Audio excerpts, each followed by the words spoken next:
to cooking in quarantine. Today I'm making gajarela.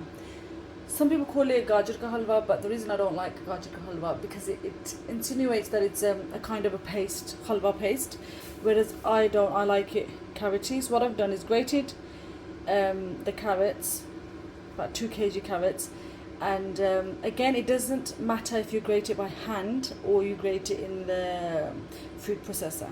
What I've done is I'm going to pop this in, and I've made gajarela in many ways. By far for me the easiest and still has a similar taste, or actually wait, as tasty as just pouring milk in, because milk takes ages to evaporate.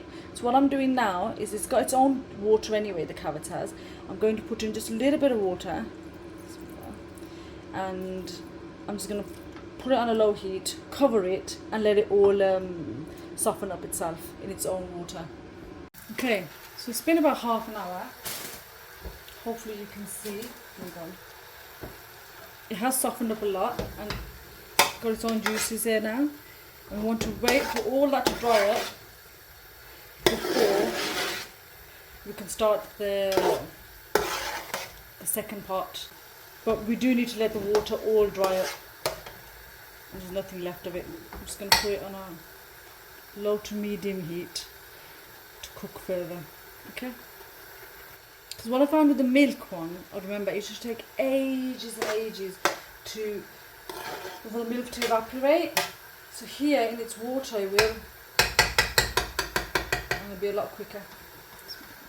Okay, so just a small amount of water left. What I'm going to add to it now, because you still want the taste of the milk, that tastes really nice. What I'm using is a tin of condensed milk. It's 397 grams. Bismillah ar-Rahman ar-Rahim. Oh, so delicious. So it gives it a really nice creamy taste as well, and it has its own sugar. Once this is all evaporated, I will taste the sugar before I know how much I will be putting with the butter later. Just a small amount of colouring. Just mixing it in. So now I'm going to cover it, but I'm still going to put it on a high heat.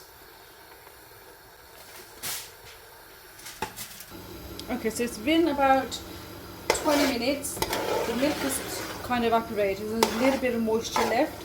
I'm just going to wait for it all to go before I make the butter mixture. And look, see, the carrots have softened up as well quite a lot. Okay, so now I'm going to take this out into a pan, wash this pan up, and you can use a different pan, but I'm just going to wash this pan up, and then I'm going to start doing the butter mixture. Some people at this stage just put the butter straight into there, but I like to make, because I'm going to add a little bit more sugar in, so I need to make that. Okay, so I'm going to add in full piece of butter. I might need some more, I'll check that after I put the rest in. It's 250 grams. And let it melt before I add in the sugar. Obviously do this on a lower heat. Okay, so I'm going to add in the sugar now as well, while the rest of it melts.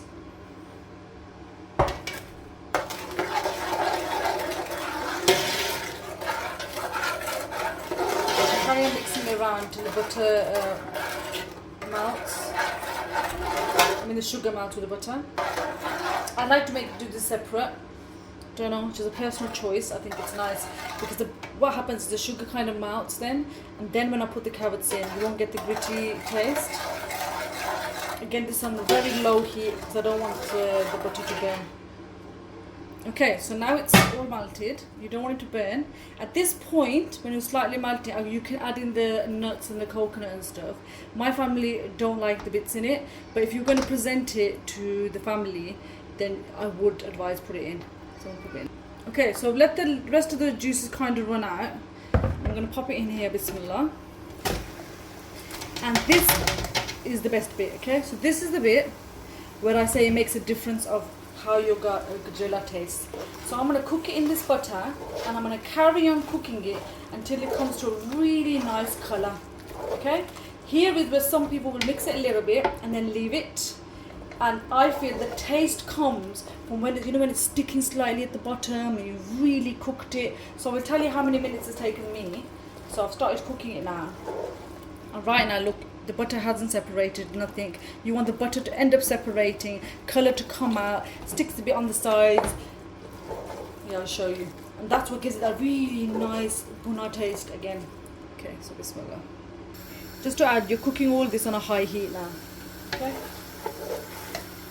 And obviously let it stick, then mix it, let it stick, then mix it. Don't just keep doing this, that's not going to happen. Okay, it's been 15 minutes. And you can see the oil is starting to separate and the colour is starting to come back. So it is sticking. I've put it on a medium heat and every so often I'm mixing it like this. You really do want that nice cooked taste. Honestly, that's just it just gives it a different, completely different taste. The oil is separating. I'm just going to mix it for 5 more minutes until I think the colours properly come back. And then I'll take it off. Oh, already, mashallah. Alhamdulillah. I want to show you how deep the colour's gone.